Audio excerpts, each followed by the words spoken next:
प्रियालो जे शहर में वॉलीबॉल जी final match थी गुज़री। फाइनल मैच में मुक़ाबिलो शौहलधाणी ऐं प्रियालो जी टीम में थियो, जंहिंमें पहिरियों नंबर ते शौहलधाणी टीम अची वई। इन मौक़े ते महिमान ख़ासि प्रियालो टाउन कमेटी जे चेयरमैन सैयद जुमन अली शाह ऐं ज़वार जाड़ू ख़ान शेख ऐं SHO प्रियालो सादिक अली अब्बासी, सहाफ़ी नियाज़ अली सोलंगी ऐं चाचो कमालुद्दीन जतोई ऐं सियासी समाज जी शहरियुनि शिरकत कई।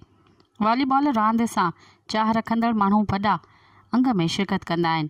मैच जे दौरान प्रियालो जी टीम कप्तान वहीद अब्बास शेख ऐं पूरी टीम महिमाननि खे सिंध जी सुखड़ी अजरक उठायूं गुलनि जा हार पाराया ऐं हरीफ़ टीम जे कप्तान ज़ीशान अहमद ऐं उनजी टीम बि गुलनि जा हार पाराया। खटियल टीम खे प्रियालो टाउन कमेटी जे chairman Syed Juman Shah cup ऐं कैश रक़म पिणु ॾिनी वई। हारियल टीम खे बि कप ऐं कैश रक़म ॾिनी वई। इन मौक़े ते प्रियालो टाउन कमेटी जे चेयरमैन सैयद जुमन शाह मीडिया सां ॻाल्हाईंदे चयो त इंशाअल्लाह ईद खां पोइ क्रिकेट टूर्नामेंट कार्रवाई कई वेंदी।